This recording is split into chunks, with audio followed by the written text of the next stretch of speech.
En los anales de la historia, según lo registrado en las Sagradas Escrituras de la Biblia, resuenan los nombres de antiguos dioses e ídolos reverenciados y temidos por naciones que hace mucho tiempo desaparecieron. En primer lugar, nos encontramos con Baal, la deidad cananea de la fertilidad y la tormenta.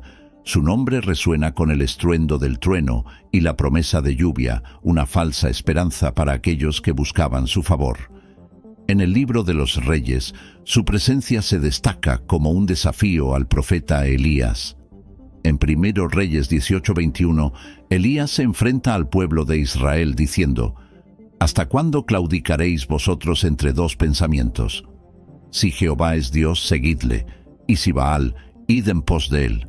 Una elección clara se les presentaba, una prueba de fe en el altar de Carmelo. Luego está Asera, a menudo representada como consorte de los dioses, un símbolo de maternidad y fertilidad. Su adoración se infiltró en el corazón mismo de Israel, una enredadera silenciosa en el jardín de los elegidos de Dios. En Jueces 6:25, el Señor ordena a Gedeón diciendo: «Derriba el altar de Baal que tu padre tiene y corta la acera que está junto a él». En las sombrías esquinas de los templos filisteos acechaba Dagón, un dios de la agricultura y el grano. Sin embargo, su historia es de humillación y derrota. El arca del pacto, la encarnación misma de la presencia de Dios, fue colocada en el templo de Dagón, solo para presenciar la caída de Dagón ante el poder del Señor. En 1 Samuel 5:4, los filisteos descubren que al levantarse temprano a la mañana siguiente, Dagón había caído rostro en tierra delante del arca de Jehová. La mención de Moloc provoca estremecimientos, un dios asociado con el horrendo acto de sacrificio infantil. Su adoración era una abominación, una profanación de todo lo que es santo y bueno. Levítico 18:21 advierte severamente: «No des pasar por el fuego a ninguno de tus hijos para Moloc». Astarte, una diosa de los sidonios, representa el poder seductor de las deidades extranjeras, atractivo hacia la idolatría y la inmoralidad. En 1 Reyes 11:5, el corazón del rey Salomón se desvía, ya que Salomón se fue en pos de Astoret, diosa de los sidonios. Por último, encontramos a Quemos, la deidad de los moabitas, un dios de la guerra y la subyugación. En Jueces 11:24 se presenta el desafío a Israel: «¿No poseerás tú lo que Quemos, tu dios, te hiciere poseer?». Hoy nos enfocaremos en Deón, también conocido como Dagán, quien ocupa un lugar significativo en la Biblia como una de las antiguas deidades de Mesopotamia. Considerado el padre de Baal, la existencia de Deón se remonta al 3000 a.C., convirtiéndolo en una de las deidades más antiguas de la historia mesopotámica. El pueblo filisteo practicaba una forma única de adoración dedicada a Deón, reconocido como un dios poderoso. La adoración a Deón implicaba rituales y prácticas específicas fundamentales para la espiritualidad filistea. Aunque la Biblia no proporciona detalles completos sobre estas costumbres, estudios históricos y culturales ofrecen cierta comprensión. Deón generalmente era representado como una criatura parte humana, parte pez, simbolizando su dominio tanto sobre la tierra como sobre el mar. Esta representación común de Deón, como una deidad con forma de pez, a menudo retratado como parte hombre y parte pez, se origina en el arte y los escritos del antiguo noreste del cercano oriente, no en el texto bíblico en sí. Esta imagen se alinea con la creencia de que Deón era un dios de la fertilidad, la agricultura y posiblemente del mar, lo que podría explicar los aspectos de su representación en el arte antiguo. Sin embargo, es importante tener en cuenta que estas representaciones se basan en fuentes arqueológicas e históricas fuera de la Biblia. La narrativa bíblica se centra más en los eventos y las implicaciones teológicas que rodean a Deón que en sus características físicas. Esta representación de Deón, mezclando rasgos humanos y acuáticos, sugiere que su adoración probablemente incluía ofrendas, oraciones y posiblemente sacrificios para buscar su favor y protección. A pesar de la falta de información completa sobre sus métodos de adoración, está claro que los filisteos reverenciaban y adoraban a Deón. En el sistema de creencias filisteo, Deón era visto como fuente de protección, prosperidad y éxito militar. Sus victorias y logros a menudo se atribuían a la influencia y el poder de Deón. Es probable que su devoción a Deón incluyera diversos actos de adoración, como presentar alimentos, bebidas y objetos simbólicos. Bíblicamente, Deón se menciona en asociación con los filisteos en 2 ocasiones que abarcan la época de... En el relato bíblico, desde los jueces israelitas hasta los reinados de Samuel y Saúl, Deón aparece por primera vez en la narrativa de Sansón, un libertador divinamente designado de los israelitas oprimidos por los filisteos. Trágicamente, el amor de Sansón por Dalila, una mujer filistea, lleva a su caída. Dalila, mediante engaños y manipulación, descubre el secreto de la fuerza de Sansón, su cabello sin cortar, un símbolo de su empoderamiento divino. Cuando cortan su cabello, Sansón pierde su fuerza y es capturado, encontrándose finalmente en el templo de Deón, Jueces 16, 23, 24. Luego, los señores filisteos se reunieron para ofrecer un gran sacrificio a Deón, su dios, y regocijarse, atribuyendo la victoria sobre Sansón a su dios. Agradecieron a Deón por entregar a Sansón, su enemigo, en sus manos, y alabaron a su dios por librarlos del destructor de su país. La derrota de Sansón fue atribuida a Deón por los filisteos, quienes exaltaron a su ídolo por vencer al Dios de Israel al entregar a Sansón en sus manos. Esta creencia llevó a los filisteos a ofrecer un gran sacrificio a Deón, expresando su gratitud por lo que percibieron como el papel de su ídolo en su victoria. En su burla hacia Sansón, los filisteos no solo lo capturaron y cegaron, sino que también lo convirtieron en una fuente de entretenimiento durante sus ceremonias. En medio de una reunión numerosa de filisteos en una gran casa, Samsón, guiado por un joven que sostenía sus manos, pidió ser llevado hacia el pilar que sostenía la estructura. Fue en ese momento que Sansón suplicó a Dios que le diera fuerzas para vengarse de sus enemigos por haberlo cegado. Jueces 16, 30.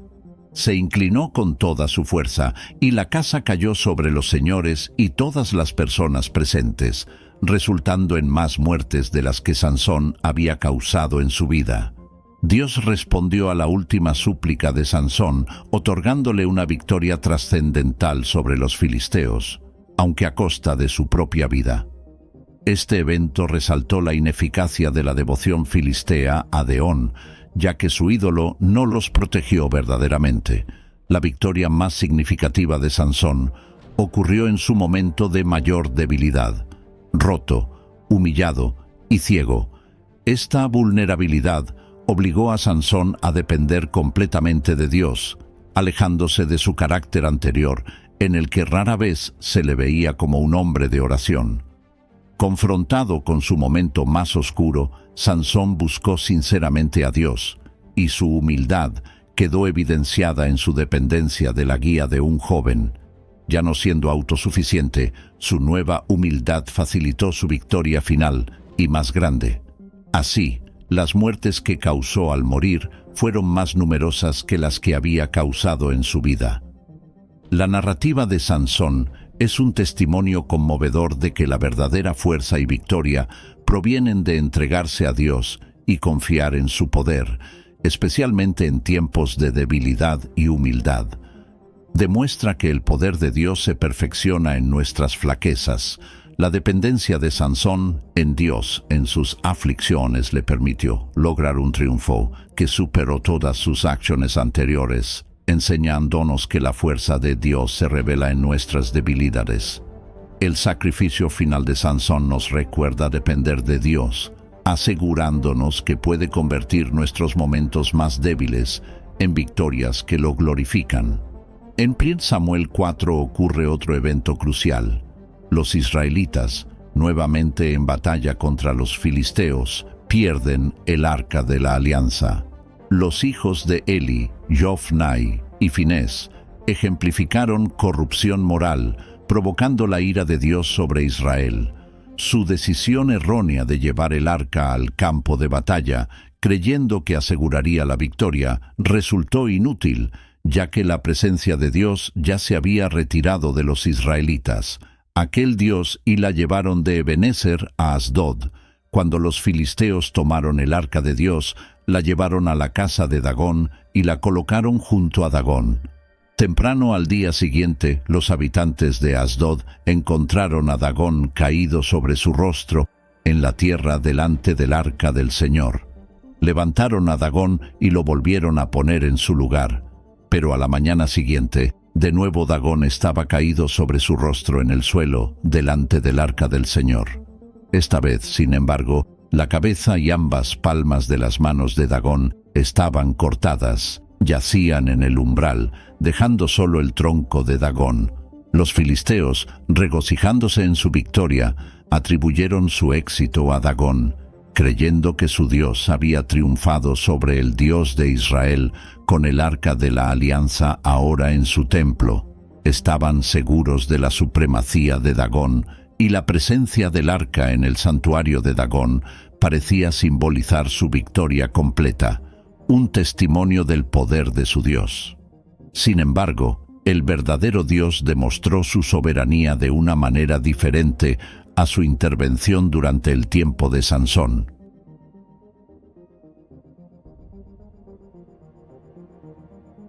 Los habitantes de Asdod se despertaron con una sorprendente vista. Dagón había caído boca abajo ante el arca del Señor. Rápidamente restauraron a Dagón en su lugar, pero a la mañana siguiente la escena se repitió.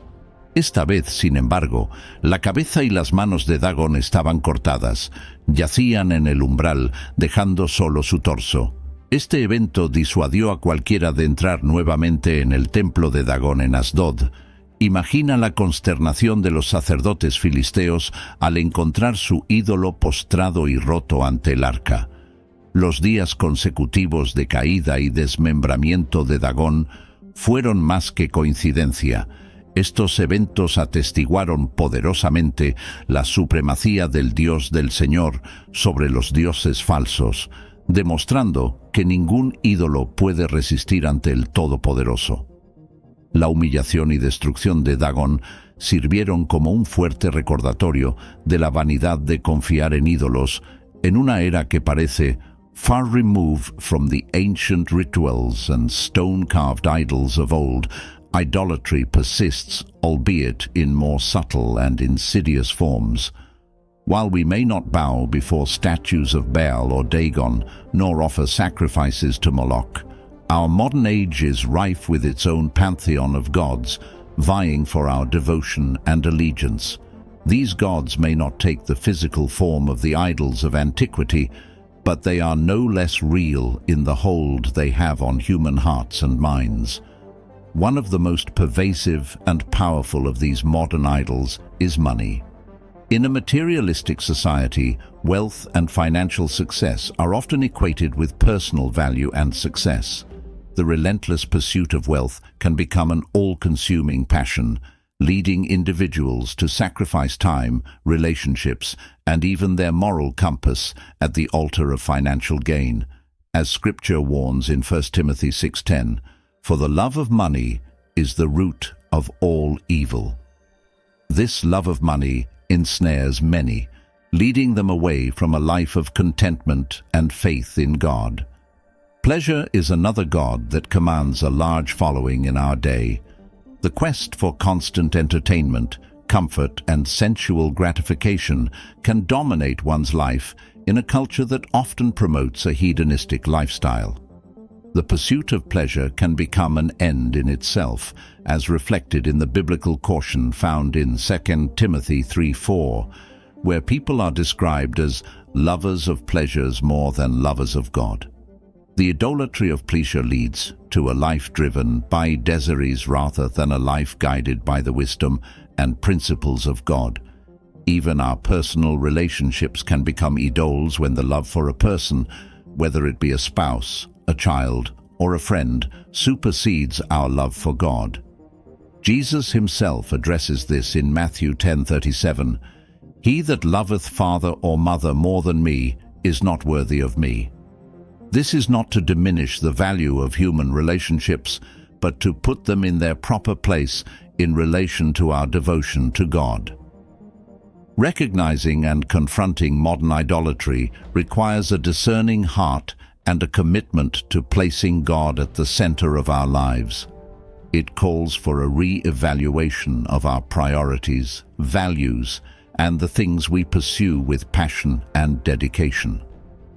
As followers of Christ, we are called to be in the world, but not of it, to enjoy the blessings of this life without allowing them to become our masters. It is a call to remember the first commandment, "Thou shalt have no other gods before me," Exodus 23, and to live in a way that reflects our ultimate allegiance to the Creator rather than the created. There is one and only one true God, and He is the God of the Scripture.